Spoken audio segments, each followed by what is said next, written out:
when he cometh.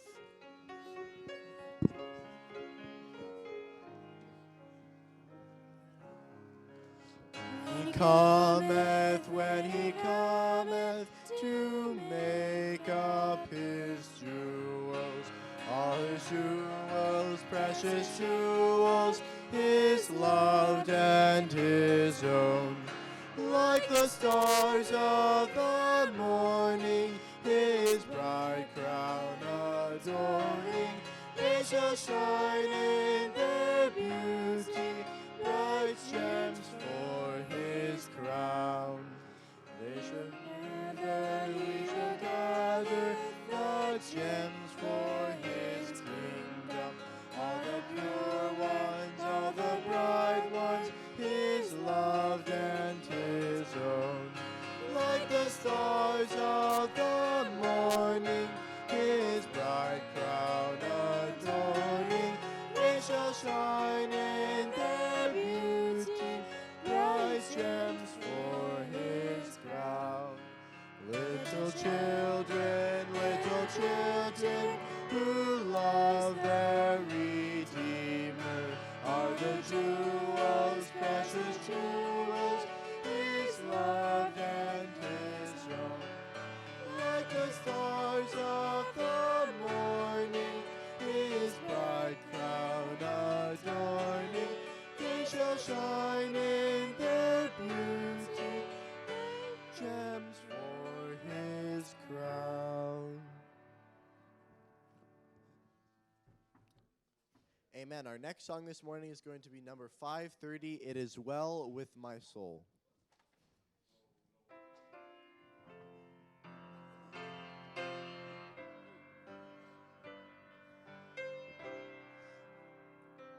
When peace like a river attendeth my way, when sorrows like sea billows roll, whatever my lot, thou hast taught me to say, it is well, it is well with my soul, it is well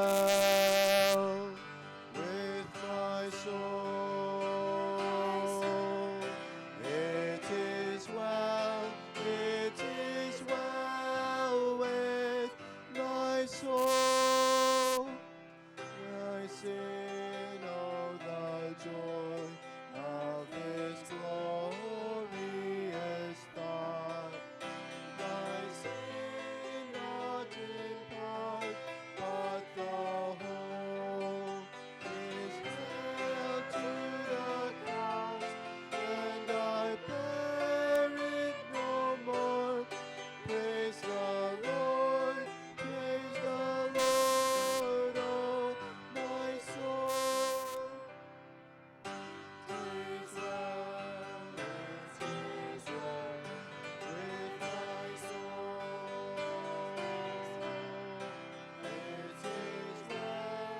It is well with my soul.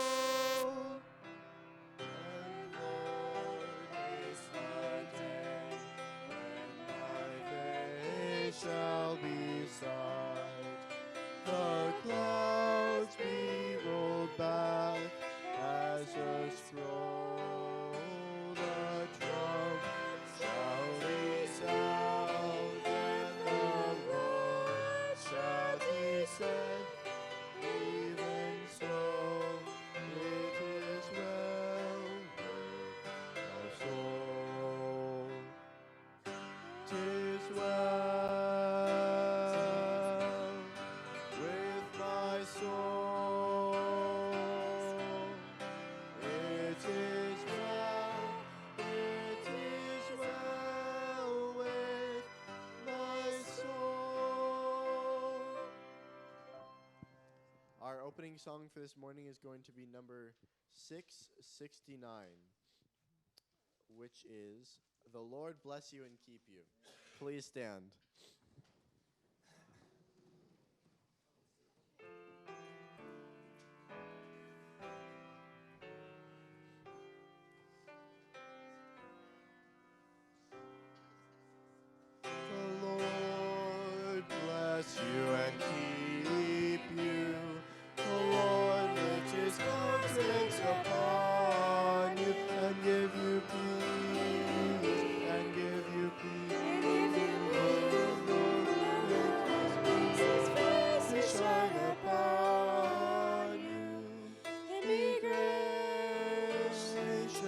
unto you. Gracious, the Lord be gracious, gracious unto you.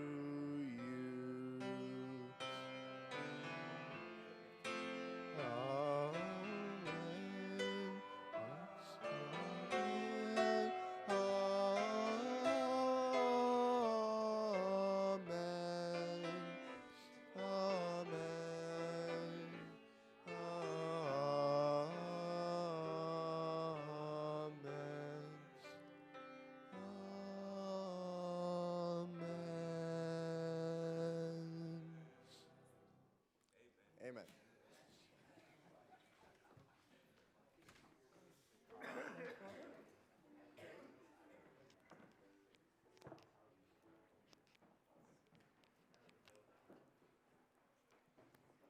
How do I know if this is on? Is this on? Can you guys hear me, everybody? Good morning. We are very happy, very pleased to be here today. And when we were asked to speak to you this morning, we thought about what? We have many other options that we could choose, but we choose our mission trip this year to South America. Many years ago, when I was young, and I went to college in Lima, Peru, the Adventist University over there, I met one of my professors, but his daughter and I became very good friends. And over the years, we kept, in contact and everything. In 2017, my friend Grelte and my professor, her father, and his wife went to visit us in Michigan, where we used to live. And while there, what happened? Dr. Del Pozo started talking to us about his life and... Well, he was lamenting the fact that there was no Adventist presence in his hometown, a small village in southern central Peru, up in the Andes Mountains, no Adventist presence in his village, no church. And we kept talking about it. We said, with God's help, we can make that happen. And so we made a pledge there then that in 2 years that we would raise the money and we would go with him to his hometown and build a church. And we were, can't you hear me without that? Yeah, they do. Yeah. Anyway. All right. So with that thought in mind, why we began saving up some money, and we sent a little money in advance down to Peru so that they could get started on the building. And when we arrived there, we found that they had a foundation in and they had the walls up. We're hopeful tomorrow we'll find some pictures, but we had short time to do this, and so we will bring you some pictures tomorrow of the progress that we made. Well, I think we have there. one. I don't know if they can project it now, but Okay. anyway.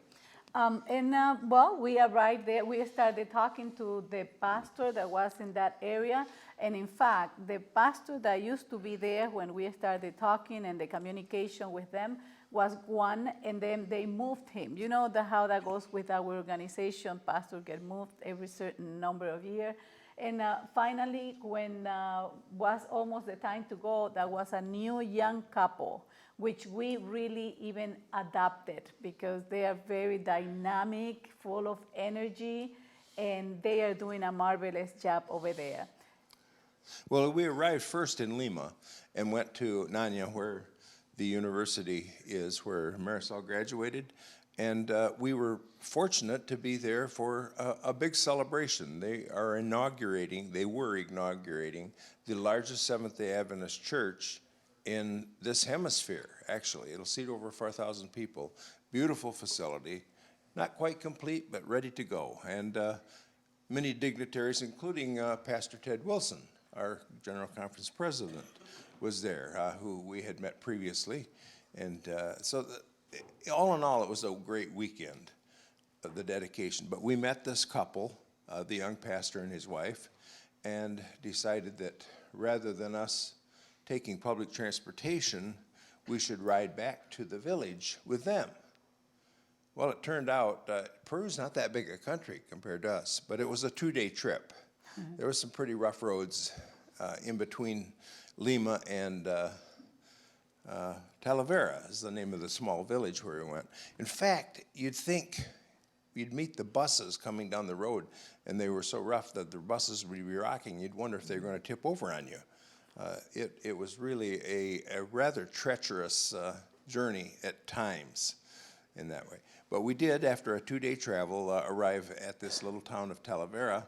And I don't know if we have a picture of it, but by the time that we got there, they had the walls up and they had a metal roof partway on the building. And so if it's slide time. And what happened is that when we got there, we thought, well, we sent funds already. We traveled in April, but we went there at the beginning of May. And we sent funds from February. Was a big, a very good sum that they could be doing a lot. And when we arrived there, what happened? That wasn't there. And we were like, but how can that be? We sent it in February, and it still is not here. Why? What they give us, that, well, it went through, you guys send it, because we helped in the past, like in Dominican Republic, and it worked out fine. We did it through our church, the treasurer, and went there, and that's it. But this time, somebody suggested that we do it through the General Conference. Well, we send it through the General Conference. We were at Uchi Pine, and people over there said, if you do it through the General Conference, it's the best. Okay, we did it this time that way. And when we got there, they said, no, the South American division is the one that had the funds. And the pastor was really trying, because they said, hey, the people that are helping us with this project, they are here. They came to help, but our plan was help a little bit with the finishing up, the last touch situation, and be there for the inauguration. Well, it became we stayed longer than what we were planning. Yeah.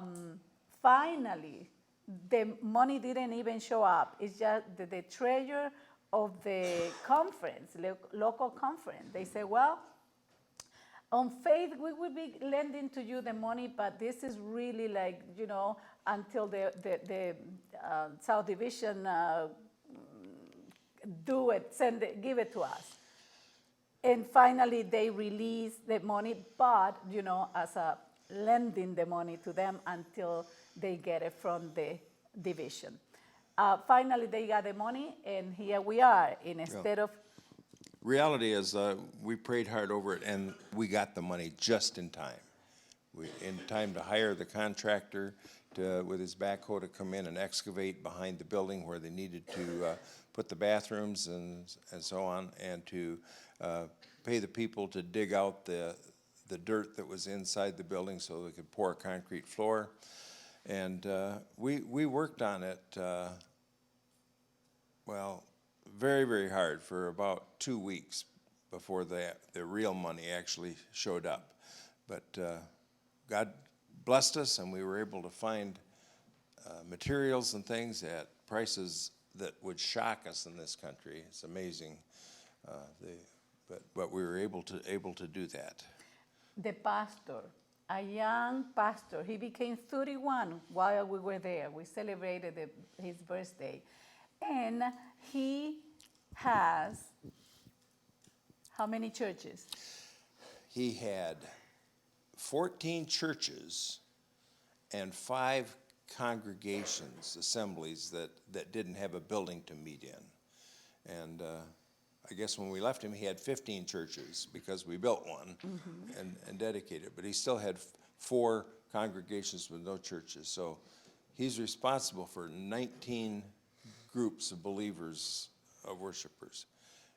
And they separate one from another. I don't know how they, it's from one to across the circle of them. It's probably, it takes 2 hours to get from one side of his district to the other. I have no idea how he does it. He goes 18 hours a day, basically. Yeah, they work very hard. And praise the Lord for laymen, for the first elders and for the church itself. They really manage to take care of business. The pastor go to the church, each one, he tried to go 2 churches every Sabbath, but it's tough to keep up with everything that goes there. Besides that, there is a group of canvassers, a group of students. Some of them go just for the year and do it. Some of them take off a year from college and go there because they don't have the resources. They can't really afford to go to college and straight. They need to take many of them. And the group that we met, that was 11, I think. 11 Colporters working in that group in this little town where we're building the church. And they were able to spread the word enough so that when dedication time came, there weren't enough spaces. The church as we built it, was just about the size of this. And there were people standing outside. Mm-hmm. And we started with, the month before, there were 8 members of this church and about 15 people that were actually attending services. So it increased in a month about almost 10 times what it was at the beginning. Yeah, they rent a place because, as I said, as Mr. Collins says, that was no Adventist presence in that particular place of Talavera. I mean, near the next town that is Andahuaylas, they have a church. But in Talavera itself, there was none, absolutely none. And members from the other church is the one that started helping because some of them live in that town, but there was no how to congregate. They used to go to the other one. Well, like a month before the inauguration of the church, they came out with a clever idea. They rent a small place, right? We went there one Sabbath and worship with them. A little storefront, actually. Mm-hmm, yeah. And then that was a way that they were spreading the message and, trying to invite people to this new church that would be inaugurated and that new church that was being built in Talavera. And right now we have a very, very nice group going. And the other 4 groups that is trying to be ready to become a church, they are working hard on that. Many, many stories. Like when we were there, we thought that we would be going just to help with the church. Well, we end up being preachers on Sabbath. Every Sabbath they need us to go and preach in different places. I was a translator. Sometimes my husband did it in English and I translated it to Spanish, so sometimes I did the presentation. And how was that experience for you to be a preacher on Sabbath? Sometimes you just got to do what God calls you to do. Amen. I'm no preacher, but we were able to share our story, what it was that brought us to that place and time, and people received it quite well. They kept asking us to go to another place and another place, even prayer meetings. Wednesday evening prayer meeting, we seldom got by without having to go someplace and tell our story. Because with 14 churches in the area, we didn't run out of places to go. That was one of the brothers that was helping. He is from another town, but he went to help with this project. And he says, well, I have a request for you. You guys help with this church. This is almost ready, but I need that you help me with another project. And he has like 45 minutes away. We didn't even get a chance to go and see the place. But he asked, Brother Augusto, please help us with this project. He really is his dream to have Adventist presence in that town that is 45 minutes away from where we were. And we haven't seen it, but he is there waiting for help to start building that church. Yeah. So we pledged to him that whatever you raise here locally, we'll match it some way. And so the young couple, the pastor and his wife, they were married for 5 years, and that's like a miracle itself. I'm very, very excited because I would become a grandma, right? because we adopted them, not legally, but affectionate. We adopted this young couple because they were married for 5 years and they haven't had kids yet. Well, They are. they are pregnant now. Yeah. And it happened while we were there, and it's a total blessing because after 5 years, they were really ready for that great